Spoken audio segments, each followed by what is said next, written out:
Hey everyone, welcome back. In this Postman tutorial, we are going to start API test automation within Postman. This will be very basic test or the absolute basic test automation within Postman, and we will use the existing code that is there within Postman and utilize those snippets or script to write our automation test case. Now, in order to do or learn API automation up to the advanced level, you need a JavaScript knowledge, which I'll be covering in upcoming tutorials. So I'll be covering whatever JavaScript knowledge you need to automate or do API automation as part of this course as well. So that will be coming in the series very soon. So now let's quickly go ahead and see how you are going to automate your first test within Postman. Okay. So for example, we had this get projects. Okay. Let me zoom in a little bit. So get projects call. Okay, now if let me minimize this. Okay, so now here couple of things we need to understand. So we have understood about the parameters, the auth, headers, body, right? Now there is pre-request script. Okay, if I minimize, you will see that there is a pre-request script and the tests. Okay, let's discuss more about these. Okay, so for example, if we go to the pre-request, all right, as soon as you will open pre-request script in your Postman, you will see that there are some snippets already available, right? So pre-request scripts are written in JavaScript. So in in Postman, your pre-request script or tests all are written in JavaScript. So you need to know JavaScript in order to automate API testing. And these scripts are run before the request is sent, right? So prior to, say for example, I'm clicking on this send button, right? So before the send will happen, this request will be executed first, then the request will be sent. Okay, so this is what pre-request script will do, what it will do. Okay, then there is a test tab. Okay, now test tab is also, you will find there are some test scripts, there are some snippets that we'll use. Okay, don't worry about that. And this is the console where within Postman we are going to write our test. Okay, now in the previous video I have told you about verifying the responses. For example, the response, if the response is 200 okay or not for the particular API. So you'll go with your bare eyes and you will see whether it's 200 okay or there is some error. Then in the response body in the JSON, whether you are getting that particular ID or whether that particular text is available or not. So all of that was manual verification. Now, if you know how to use these snippets or write the JavaScript code, you can automate every verification or validation of the responses or the status code. That is what we are going to learn now.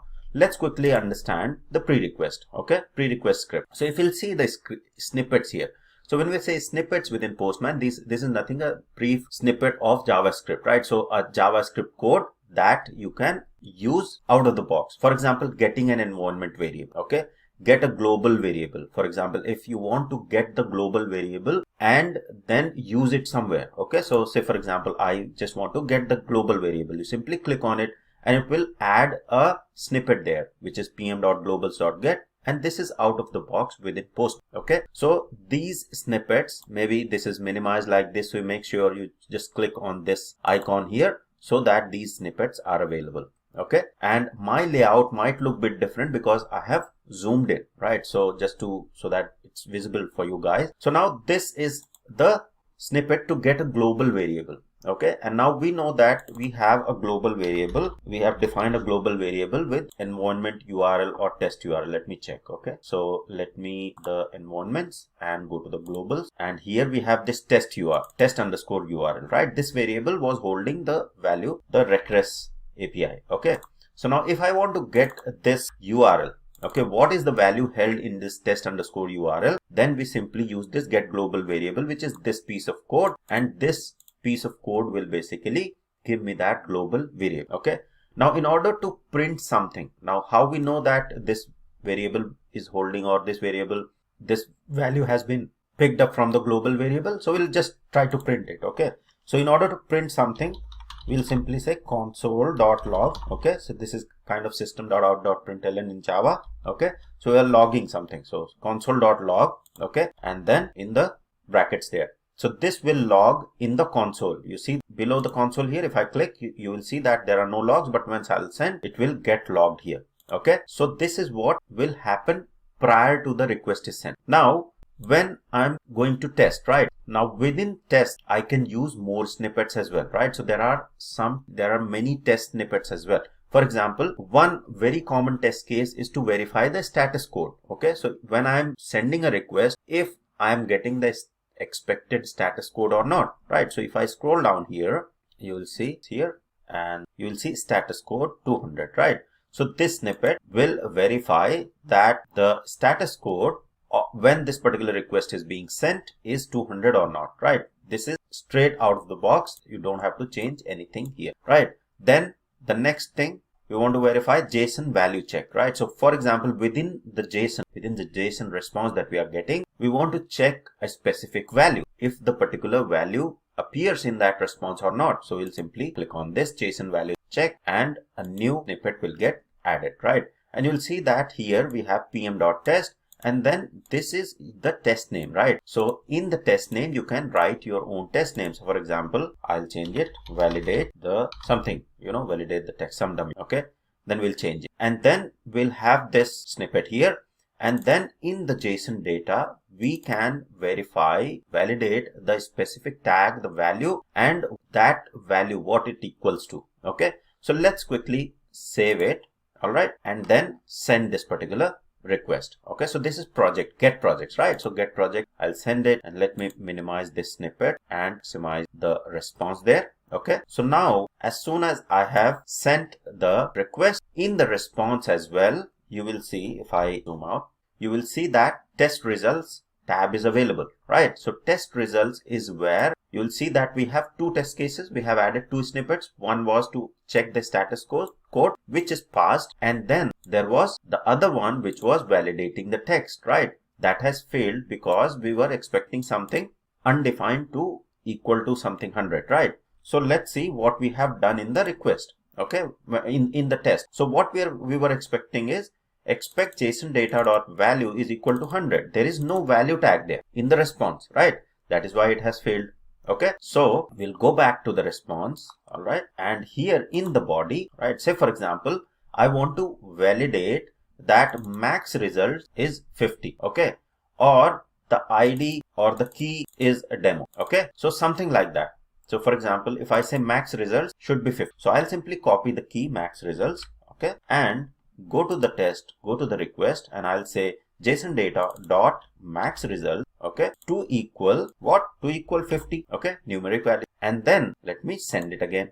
And this time, if I go to the test results, okay, you will see both of them have passed, okay. And in the console, if you see here, if I open the console, right, in the console, you will see that prior to this request has been sent, you will see the request.in. Where is it coming from? It is coming from, let me clear these logs, zoom in a little bit, okay, and run this request again. So I'll send it again. You will see first it prints request.in, this HTTPS, and then this request is sent, okay, which has all the details, basically the body, the response, etc. Everything is there, okay, and the response body, all of that gets logged here, okay, in the console. So why this is printed? Because in the pre-request, okay, in the test here, right, in this tab, when we are sending the request, we had added a pre-request script to log the global variable test underscore URL, the value of the global variable test underscore URL, which prints this request.in, right? So that's the purpose of pre-request script, because many times when we do the end-to-end API testing, we'll need that. We need to fetch the variable first. We need to fetch some value and store it in a particular variable, then use it in the next request. That is why this pre-request script is really helpful. This will run prior to the execution, prior to sending this request, and then test script that are written below the test tab will be executed after the request is sent, right? When this test validation will happen? On the response, right? Once the response, if we click on send, once the response is there, okay, in the response basically tests whether the status is 200 okay, or the validation is pass or not, right? Now say for example, if I change something here, okay, I've changed the URL to invalid URL. If I send it, now it will say 404 not found. The response is 404 not found because this is not the valid endpoint. And you will see both the test cases have failed because status code expected was 200, but it got 404. And then text assertions also failing because there was no response, right? If I go to the body here, it's something else. It's an error message, right? So no project could be found with key search 1. So this could be, another test, right? So if there is an invalid search or invalid project search, then this error message should be displayed. You can write one more test case or automate one more test case with a similar approach. So this is basically very simple test automation of your first API. Okay, this is very basic step-by-step learning. Okay, now one more thing I want to cover in the request. Say for example, the other thing is if you want to clear the log. Okay, so you simply say console.clear. Okay, there is a method clear that you can use, and what this will do is, so at the moment whenever I am sending the request, it logs, it appends each of those logs, right?